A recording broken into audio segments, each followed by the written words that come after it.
Okay, I'm currently working on a rebrand for my creative agency. We specialize in video production. Okay, the company is called Super Llama.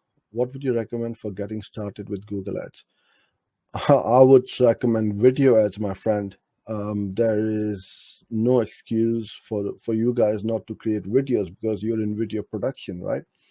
You'll see how many videos I have uploaded to my channel over the last few years. I think we got over 1,600 videos now over the last 4 years. So every day we are uploading content. Twice a week I go live like this to build up the trust and to reach out to my audiences and get found by my audience.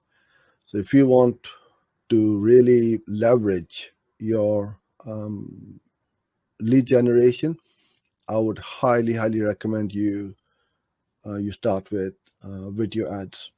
That is a no-brainer for me.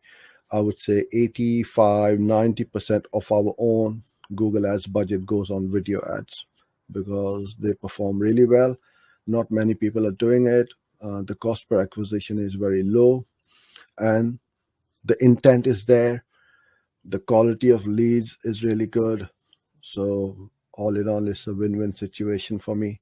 So I would recommend that you do that as well. Cool.